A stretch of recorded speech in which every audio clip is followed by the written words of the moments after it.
students, welcome to the video session of Building and Town Planning. Today we are going to discuss about Town Planning Survey. In previous session, I have talked about the introduction of survey, necessity of survey, methods adopted to collect data, and the theory of collection of data. In this session, I am going to cover the types of survey. In previous session, I have covered collection of data, which includes functional survey, social survey, territorial survey, and vital survey. Whereas types of survey includes preliminary survey, national survey, regional survey, and civic survey. Don't get confused between the collection of data and types of survey, as both the theories are of surveys. So you need to remember which theory has been asked to you.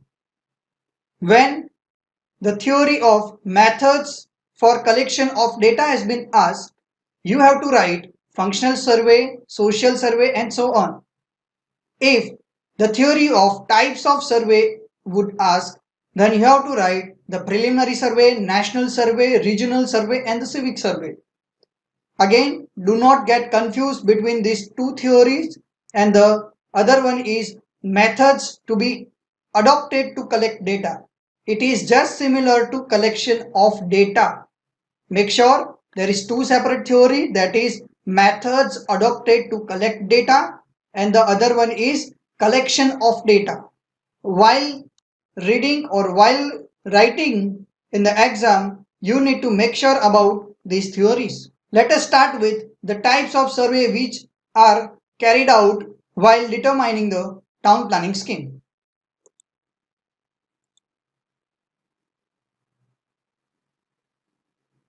First is preliminary survey.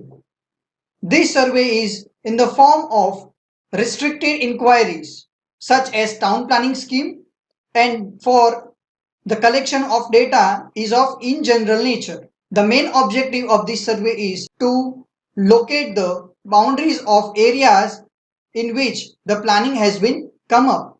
Again, to determine the boundaries of or the geographical boundaries of any town or a city, we will take preliminary survey, and within the particular boundary frame, the things which are required for essential amenities.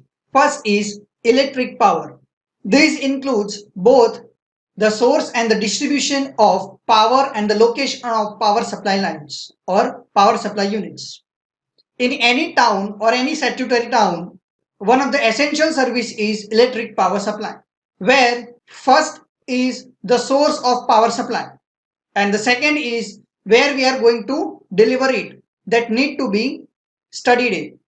For example, Ahmedabad, the source of power supply is torrent power, which most probably cater the 80% of area of Ahmedabad region, whereas some of has been distributed by UGVCL, which caters almost 20% of the total area. If I'm talking about Ahmedabad as a region, then it will be shared among these two, whereas if I'm talking about city area, then it is covered by torrent power. So it depends upon the boundary area and how much the amount of power supply is to be needed, or you can say consumption of power supply. That has to be studied in. Based on consumption, we have to determine the source.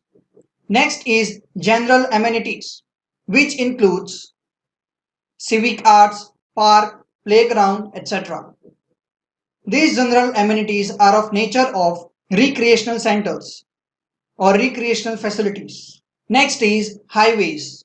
In highways, we have to consider first the existing road condition, their constructions and maintenance. Basically, in any town or any particular region, when we are taking the preliminary survey, thus highways are of those category which are going outwards from the city center, means which are going outward in direction. In Ahmedabad case, there are 5 to 6 major roads which are going outward from the city center.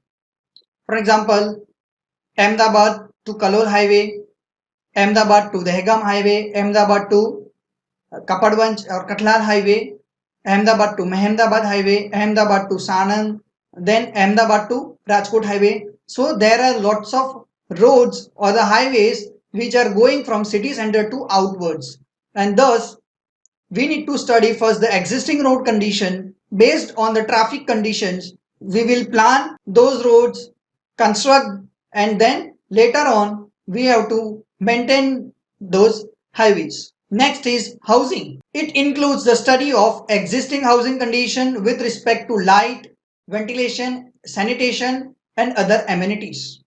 Before commencement of any housing scheme, we need to study how many the city dwellers are, what are their living conditions, what are their living standards, that need to be studied before any commencement of work. So the housing is part of that preliminary survey. Next is land use. In land use, density of population, density of each ward or each zone has been studied. The structure of any town in terms of different zones, different wards, even the division, and how the land use has been distributed among the town is being studied. Next is railways. In railways, we need to understand the existing route, their demands in terms of passenger or in terms of freight or goods to be carried on that particular track. Based on existing condition, we will forecast the future condition and future growth of that particular track. That we need to understand while determining railway line in that particular area. For example, before expansion of a railway line from meter gauge to broad gauge or laying of another route of railway line, we need to study the existing town or the demand of that particular route, their freight or goods traffic together. All those analysis has been done. Next is water supply and sewage. The existing facilities and the distribution has been studied in this water supply and sewage survey. These surveys also determines how much amount of water supply and the sewage collection has been studied and future growth or future demand will be computed. Next is waterways. This includes the source of water, what is the highest water level, yearly and seasonal variation in the storage of any reservoir or in any water body.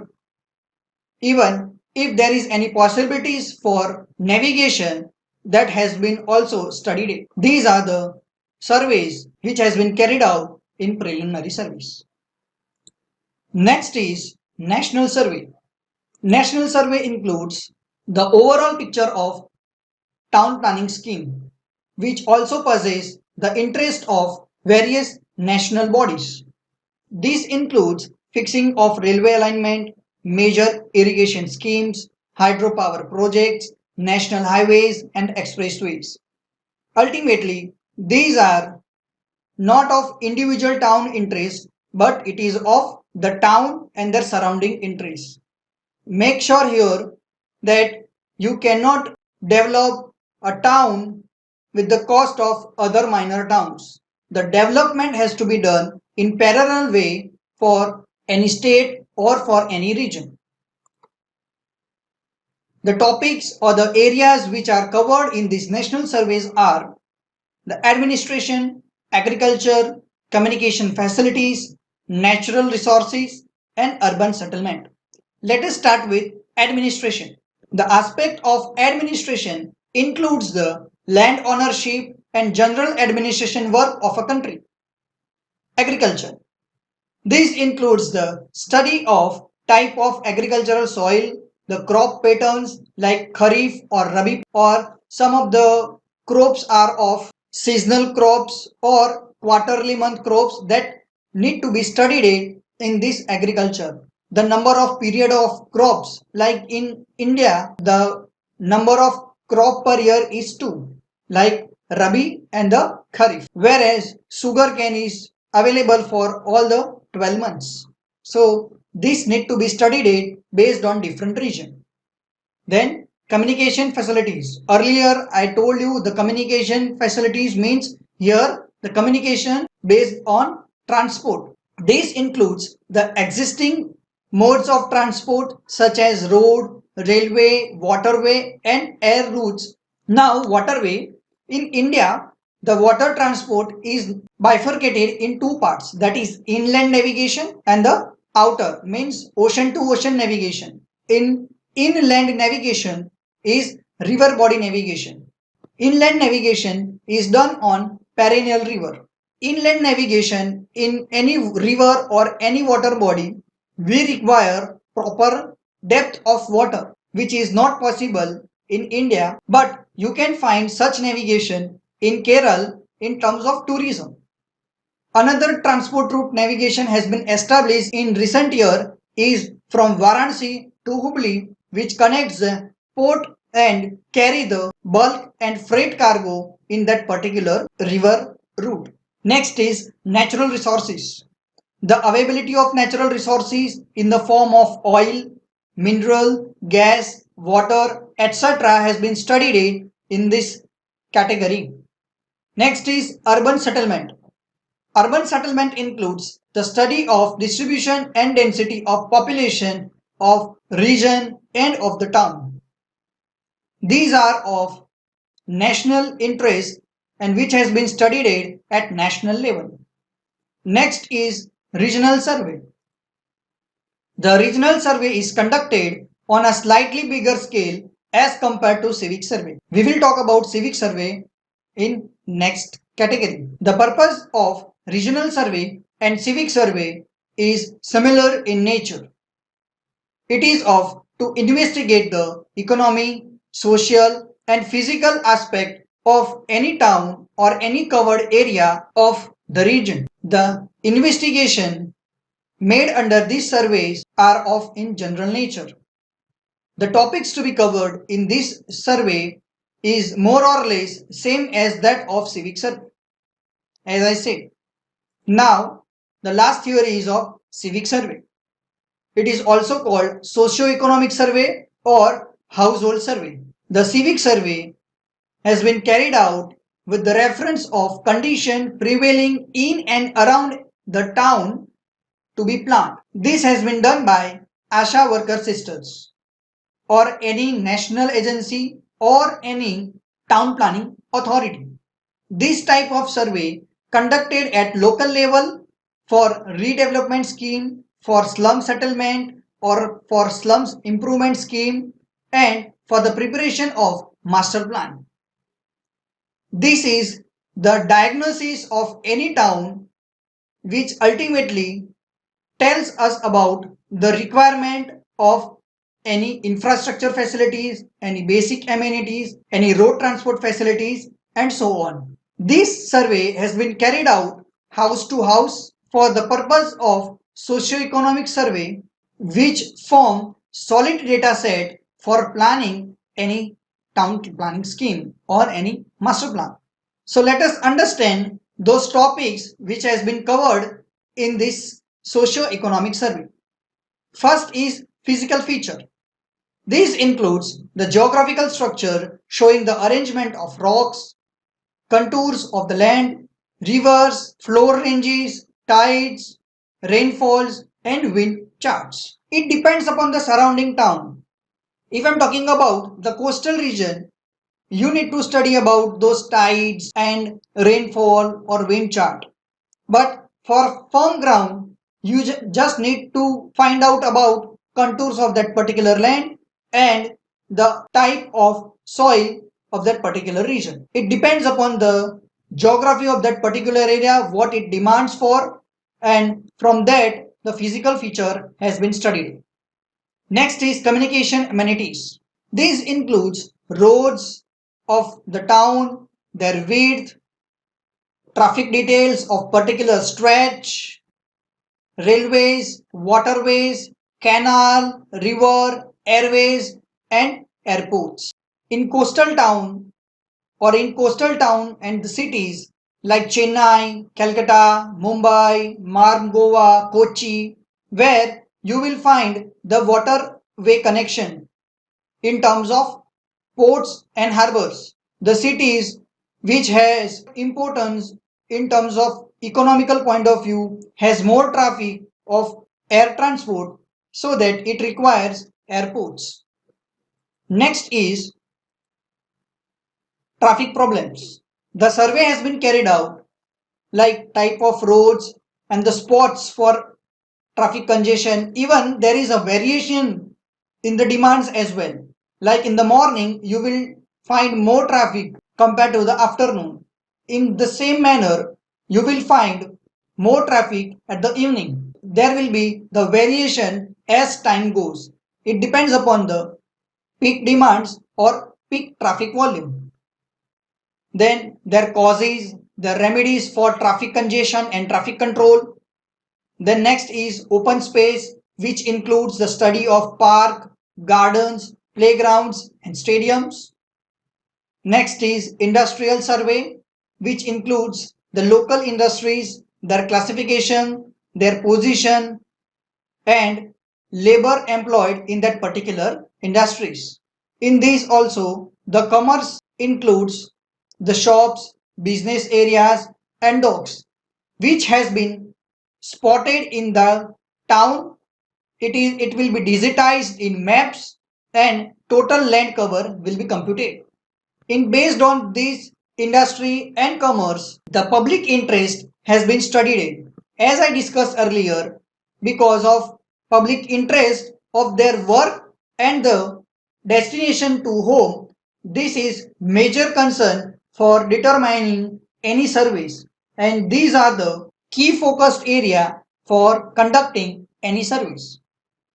Next is housing, the type of buildings in sanitary area, conditions of building, their rent or rent paying capacity of tenants, that need to be studied.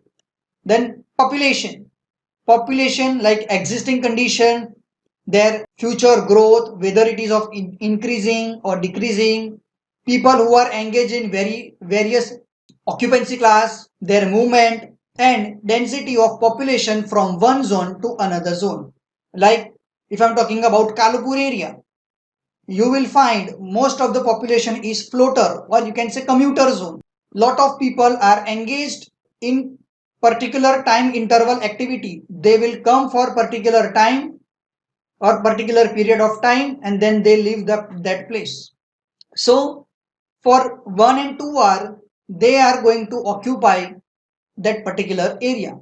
In Kalupur, you may go for pick up and drop for your relatives at Kalupur railway station, because this is one of the part of CBD area where many people are going through that particular area, which ultimately contributes in traffic congestion, and that movement of that individual need to be studied in. Health conditions like birth rate, death rate, disease diagram like infant mortality rate, how many children are dead or they are vulnerable with various diseases, that need to be studied. Then landscape survey, the type of country, the landscape features, soils and vegetation is been studied in this category. Next is land cultivation. This includes the study of agriculture areas, afforestation. Afforestation includes the areas where we require the plantation of trees. Last is public services. Public services includes the water supply, electricity, drainage and gas facilities. So these are the various aspects where the socio-economic survey has been carried out. This aspect covers economy, physical and social features of the town. Here, one household interview survey form is shown. The various aspects of the respondent has been captured through interview. Before taking any interview, you need to clear about the intent of your interview, what kind of information you are taking from that respondent or interviewees, and what you are going to do with those data and secrecy of this information. Basically, whenever you start your interview, you will write the respondent name, whom you are going to interview, their address, the area name, their personal details like how many persons are there in his or her family member, their details, their relation, number of males and females of that particular house, their age, their education level, their occupancy level. Like if I'm writing a one respondent, like his name, relation with respondent 3, then this 3 is taking from the self. For column 3 information, I will write from here. If I'm talking about his father name, then the relation with respondent is father, then I will write just number 2. If I'm talking about the education level of that father, then I will take this from column number 6. For example, he is graduate, then I will write just a number 4. This is how you can increase the speed of your writing. No need to write all those heavy words on, and later you can compile in one format. So I will just write a number. Then occupancy level, whether he is government servant or private service, business, he is unemployed, whatever it is, you will just write in form of numbers. Then other information is of number of vehicles of different types owned by family or any household. Like total number of the vehicles in a house. Like if I have a 3 vehicle, then I'll write just 3. In that, I will bifurcate in terms of different categories like 2-wheelers and 4-wheeler. Then I will write here the number of 2-wheeler and number of 4-wheeler vehicles. If I don't have any vehicle, then I will write just none. Then number of male and female in the family, number of earners in the family, number of student in that particular family in terms of male and female bifurcation. Next is the monthly income of household, that is also captured. Then the information regarding the trip. While you are taking information regarding trip, the one simple question has been asked. That is, in previous day, where you all were gone? The simple question has been asked. This includes person name, like if I'm talking about the student, then I'll write the student name, their trip, like this is their first trip. Then frequency of trip. Frequency of trip, like the frequency is of daily frequency, twice in a week, monthly, thrice in a week, or occasional trip. Like if I'm talking about students like you, then it is your daily trip in a working day from Monday to Saturday. Where do you start your trip? Then it will be from home. Trip destination is college. Start time 8 a.m. What is the purpose of trip? Again, there are variety of trip purpose. Here I will write just education. Then I will write a number like 4. What is the mode of transport? Again, for mode of transport, I will refer this table and write a number. For walk, if I'm approaching college by walk, then I'll write just 1. If I'm using any 2-wheeler, then I'll write just 3. What is the travel time from home to college? Then I'll write in minutes. What is the mode of transport? If I'm using any public transport, then I will write here. Otherwise, I will left it. If I'm not using any public transport or intermediate public transport like auto rickshaw, then I will left it. If I'm writing here that public transport, then I will write the mode of access time, egress mode, degress mode, and total travel cost. For example, from origin, from home, I will walk for 15 minutes, then I will take auto and reach to nearest BRTS bus stop. Then from BRTS to ISKCON Cross Road, I will leave the bus then again I'll take up an auto, then again from auto I will walk and reach to college. Then I have used three different mode of transport. The entire detail from home to college I will mention here, and this is how the travel pattern of individual has been captured for entire day for all the users, and ultimately you will have the travel pattern of individual household. These two forms were made by me when I was studying. This form would vary with individual based on their information required. Again, I am telling you guys, this form and this detail would vary. This is the sample reference I have made according to my requirement. So whenever you do such survey, do such interviews, whether it can be of household survey, it can be of slum survey, it can be of road inventory, the forms and the questionnaire will be different for each case. Some of the things will be captured and you can just record it, and later on you can imply on particular sheet. Some of those are of video recording, some of those are audio recording, or even you can take just print out of this kind of forms and just write it in your own language, but it has to be easily understood by everyone. So these are the information that I'm sharing with you, so that in future you can learn how to make these survey forms for house to house interview survey or any household survey. So I'm ending this session. I hope you understood how those survey has been carried out, how those question has been asked to respondent or to the interviewees. Okay, so take care. Thank you.